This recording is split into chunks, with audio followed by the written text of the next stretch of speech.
ચાલે છે, એક આધ્યાત્મિક ટોપિક લઈને આવ્યા છે. અને બેન, શ્રાવણ માસમાં આધ્યાત્મિક ટોપિકમાં મારી પાસે કેટલાક દર્શક મિત્રોને મૂંઝવતા પ્રશ્નો, તો આપણે કોશિશ કરીએ કે એમને આમાંથી કંઈક માર્ગદર્શન મળે. બેન, શ્રાવણ માસ હોય કે 11 હોય કે વર્ષ દરમિયાન વ્રત તહેવાર આવતા હોય, આમાં શ્રદ્ધા જે પણ છે એ તો વ્રત ઉપવાસ એકટાણા કરતા હોય છે, પણ સાથે સાથે ઘરના પરિવારમાં માની લો કે 4 વ્યક્તિઓ ઉપવાસ એકટાણા કરતા હોય, તો શ્રાવણ માસમાં બાકીના 2 પણ એમ થાય કે ચાલો આપણે પણ કરીએ.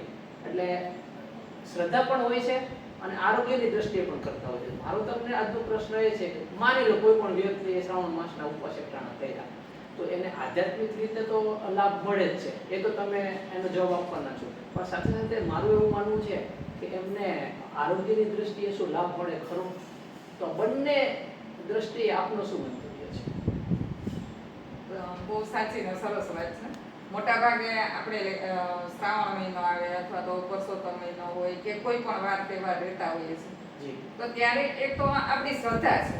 પહેલી વાત, શ્રાવણ મહિનો શરૂ થયો છે તો આપણી શ્રદ્ધા એની સાથે જોડાયેલી છે, એટલે આપણે એકટાણા કરીએ કે ઉપવાસ જેવી જેની શ્રદ્ધા અને જેવું છે કરી શકે.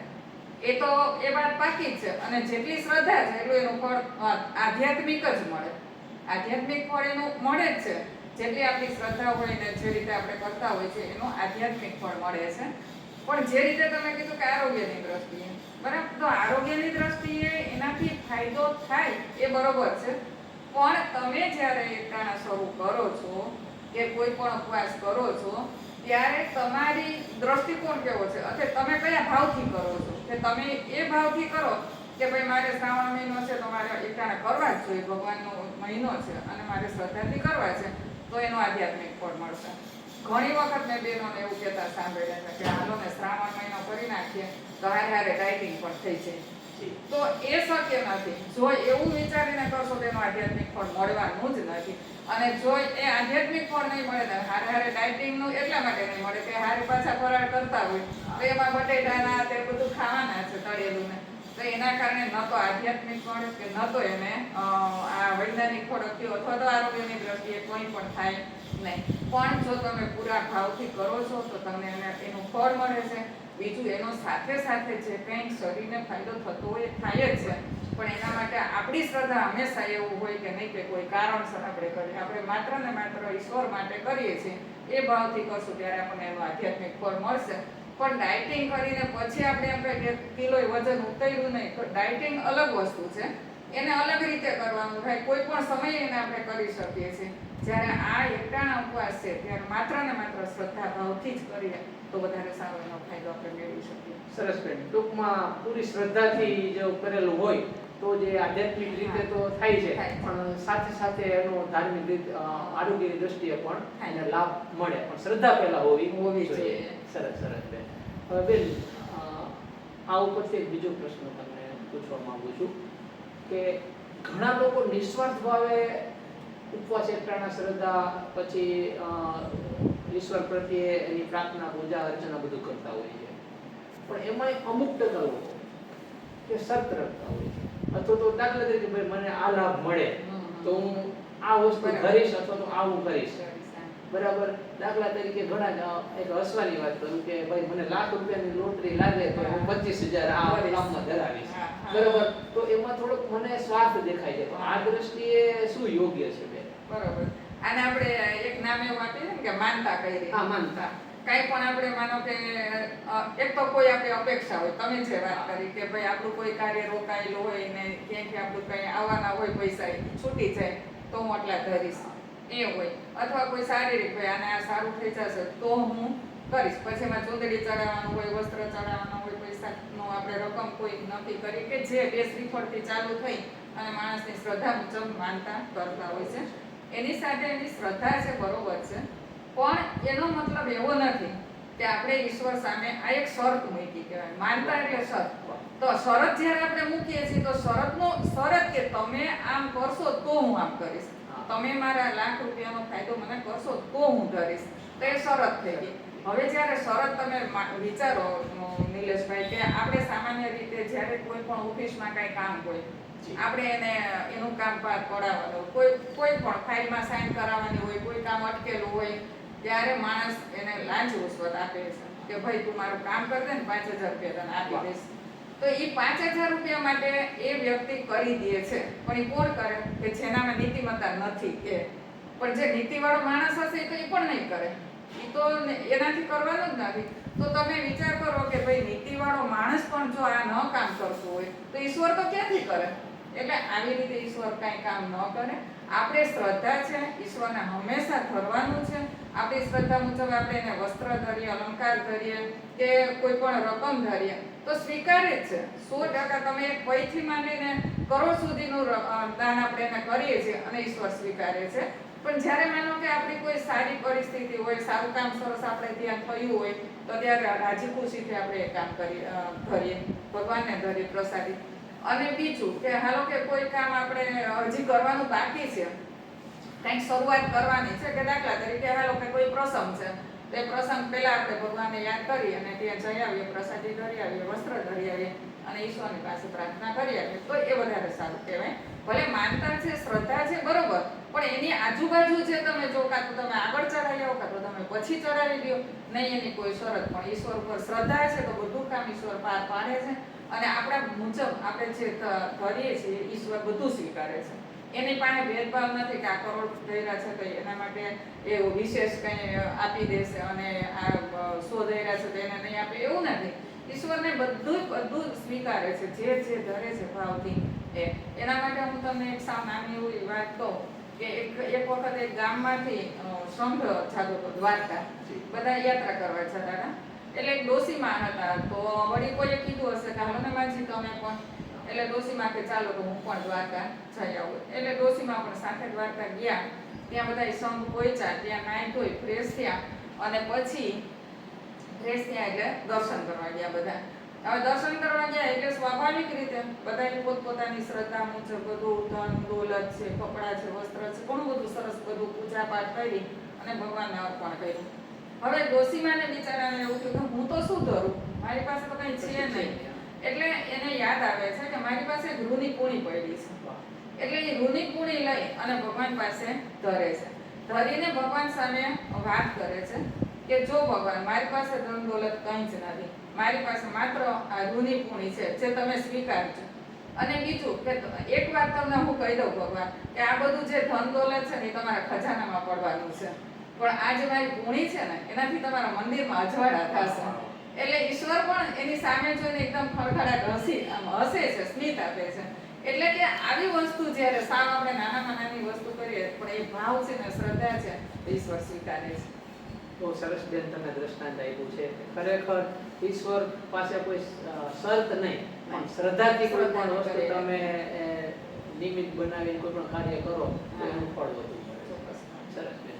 હવે આ જ ટોપિક ઉપર હું તમને ત્રીજો પ્રશ્ન એવું પૂછું કે ખરેખર વર્ષોથી કોઈ પણ પરિવાર હોય, કોઈ પણ વ્યક્તિ હોય, અતૂટ શ્રદ્ધા રાખતો હોય ભગવાન તરફ, અને એ દરેક કાર્ય, સોમવાર હોય, 11 હોય, વાર તહેવાર હોય, એ મંદિરે જવાનું ચૂકતા નથી, સવારે વહેલા ઉઠી નાહી ધોઈ અને પ્રભુ ભક્તિ કરવાનું ચૂકતા નથી. એવું વારંવાર 25-30 વર્ષથી ચાલે છે. ટૂંકમાં એ વ્યક્તિ એકદમ પ્રભુમય છે, પણ ક્યારેક અચાનક એના જીવનમાં કોઈ એવી અઘટિત ઘટના ઘટે કે એને ખૂબ દુઃખ પહોંચે અને એ વ્યક્તિ ઈશ્વર પ્રત્યેની શ્રદ્ધાથી મુક્ત થઈ જાય છે, ઈશ્વરને ભજતો પણ નથી, એને લાગી આવે છે.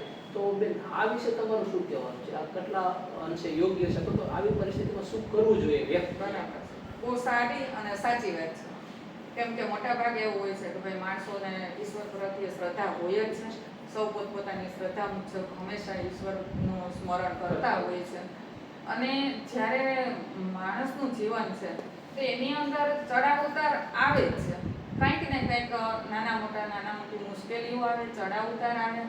અને ઘણી વખત એવું બધું છે બની જતું હોય કે હાલો નાના મોટા ચડાવ ઉતાર આવે છે ત્યારે લોકો સહન કરી લે છે સામાન્ય રીતે.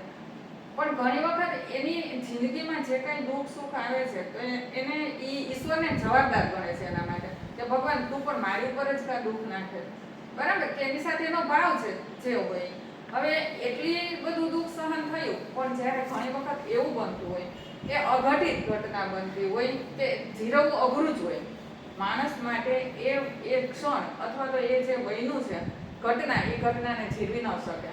હવે આવું જ્યારે થાય કે હવે સહન જ ન થઈ શકે એવી પરિસ્થિતિ જ્યારે સામે આવે ત્યારે માણસની શ્રદ્ધા ટકમકે કે આટલા વર્ષ મેં તને કોઈ દી કાંઈ નથી કીધું, પણ આજે હું વિચારું છું, આજે જે મારા ઉપર વીતી છે તો એ સેજે આપણને યાદ આવે કે જે માં છે. આજે મારું જ ખાલી તમને કહું કે એક વખત આપણો બાળક ક્યાંય ગયું હોય તો એ જ્યાં સુધી નહીં આવે તો 8નું કઈ ગયા હોય, 8:30 8:30 થાય તો આપણો જીવ ત્યાં ને ત્યાં હોય, બરાબર કે હજી કેમ નહીં. પછી આપણે ફોન કરીએ અને ફોન હાલો કોઈ પણ કારણસર લાગ્યો ને, જેમ ટાઈમ જાય એમ આપણી ચિંતા વધતી જતી હોય.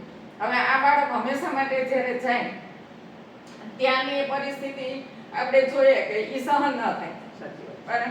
હવે ત્યારે આપણે ઈશ્વરને તો માણસો દોષ દઈએ છે, પણ અમે બે જે છે તો અમે કોઈ દિવસ ભગવાનને દોષ દીધો જ નથી. બિલકુલ કોઈ દિવસ એ વિચાર્યું પણ નથી મનમાં. કોઈના મોઢે ઘણા બધા ત્યારે આવીને એમ કહેતા કે બેના ભગવાન છે ને તમારી ઉપર કેમ આવો, કે તમારું જીવન આવું, સાહેબનું જીવન આવું છે તો તમારી ઉપર કેમ આવું. પણ ત્યારે અમે નથી કોઈ દિવસ કીધું એવું કે અમે ભગવાનને કોઈ ફરિયાદ કરી નથી આ બાબત કે જે થયું છે. પણ એક વાત નિલેશભાઈ આનાથી મને ચોક્કસ ખબર છે કે આપણા કર્મના ફળ રૂપે, આપણા ઋણાનુબંધનના સ્વરૂપે આપણને આપણી ઉપર જે કંઈ થાય છે એ ઘટે છે ઘટના, એને હારે ઋણાનુબંધન જોડાયેલા હોય છે. પણ એ વાત ચોક્કસ છે કે જ્યારે આવી કોઈ પણ ઘટના ઘટે, કંઈ પણ આપણા ઉપર દુઃખ આવે છે ત્યારે ઈશ્વર આપણી સાથે હોય છે, અને તો જ આપણે આવી બધી ઘટનાઓમાંથી ઊભા થઈ શકીએ છીએ. નહીંતર તો આપણી કોઈ તાકાત જ નથી કે મનુષ્યને એવી બધી તાકાત કેવી કે ઘટના સહન કરી શકે. પણ જ્યારે બાવડું ચાલીને ઊભા કરવા માટે ઈશ્વર હોય છે, એ ચોક્કસ અનુભવની વાત, મારી અનુભવની વાત, કોઈ એના વગર આ શક્ય નથી. તો આવી રીતે ઈશ્વર છે અને આવી રીતે ઈશ્વર આપણને સહાય કરે છે. આપણા જીવનમાં જે કાંઈ ઘટનાઓ બને છે એના માટે આપણે પોતે આપણા ઋણાનુબંધન, આપણા કર્મના ફળ રૂપે આપણે એ ભોગવવું પડે છે. પણ એમાંથી જ્યારે કાંઈ આવી રીતે આપણને શક્તિ મળતી હોય, સહન કરવાની જે શક્તિ તે ઈશ્વર આપે છે. એના માટે હજી પણ નાનકડું એવું તમને હું દ્રષ્ટાંત કહું. એક વખત એક ખેડૂત અને ખેડૂત પત્ની બહુ ધાર્મિક, બહુ સારી એવી પૂજા પાઠ કરતા હોય, ભગવાનની ઉપર ખૂબ શ્રદ્ધા, અને એના 2 બાળકો. તો એમાં એક દિવસ એણે પોતાના પુત્રને કીધું કે હાલ તું પણ વાડીએ આવજે. હવે 10-12 વર્ષનો પુત્ર છે, વાડીએ જાય છે. હવે વાડીએ જાય છે, ખેડૂત એનું કામ કરે છે અને આ પુત્ર છે એને ક્યાંકથી સાપ કરડે છે. હવે જેવો સાપ કરડે છે એટલે બહુ ઝેરી સાપ એકદમ, એટલે તરત ખેડૂત આવી જાય છે અને બહુ હવે આ કાંઈ બચે એવું હતું નહીં. એવામાં કોઈ એક યાત્રી નીકળે છે અને એમ કહે છે કે ભાઈ હું વૈદ છું, તમે કહો તો હું આની સારવાર કરું. એટલે ત્યારે તો પછી દુખતાને તણખલું, તો ખેડૂત કહે છે કંઈ વાંધો નહીં તમે કરો. એટલે બધું એની સારવાર કરે છે, ટ્રીટમેન્ટ કરે છે અને બચી ગયું બાળક. ઘરે જાય થોડા દિવસ થયા, વળી 10-12 દિવસ થયા તો ખેડૂત પોતે ગામમાં ગયો. ત્યાં બે કુટિયા લડતા ઝઘડતા હતા. એમાં વચ્ચે કોઈ કારણસર આવી ગયો. હવે એમાંથી બહાર કેમ નીકળી શકાય એવી પરિસ્થિતિ નહોતી, એમ વાગી ગયું ઘણું એવું.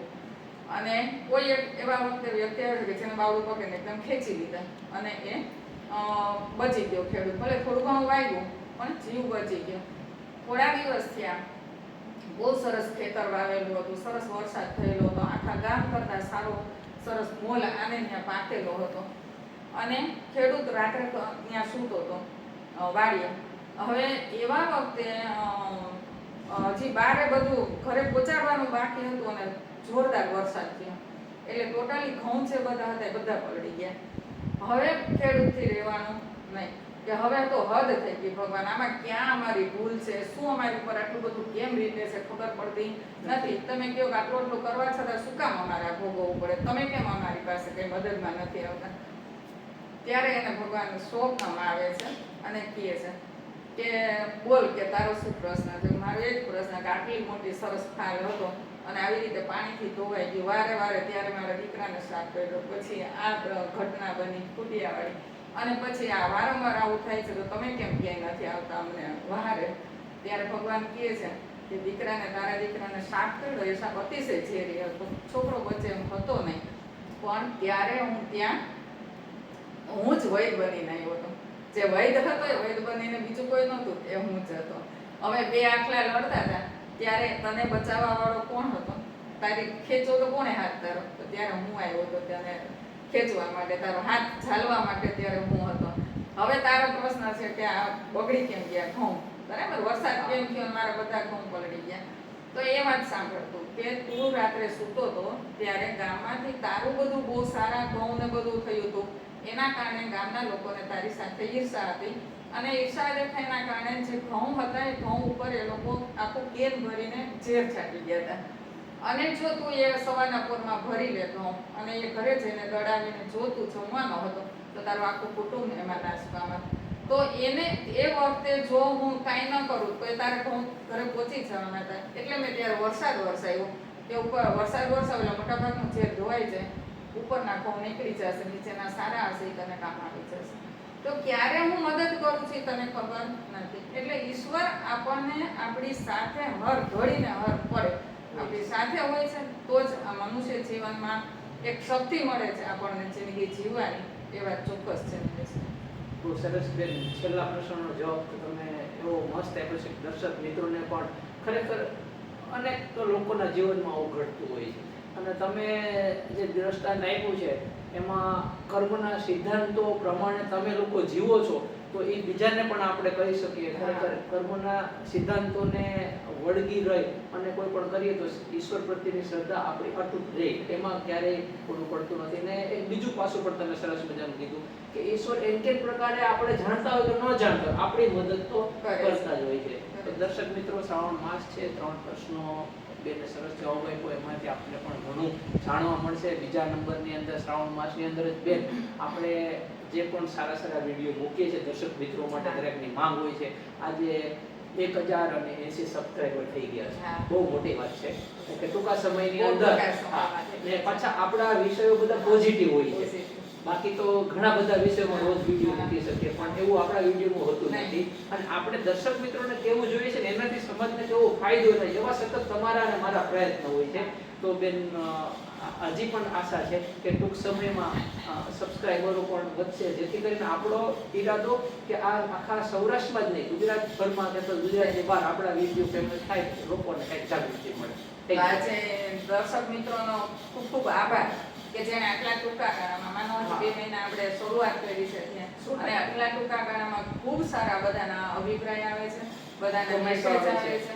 અને એક વાત ચોક્કસ છે કે જ્યારે પણ કોઈ વિડીયો આપણો જોવે છે તો એનાથી કંઈક ને કંઈક એને મળશે, પ્રેરણા મળશે, ફાયદો થશે, ક્યારેક કંઈ દુઃખમાંથી ઊભું થવાની શક્તિ મળશે.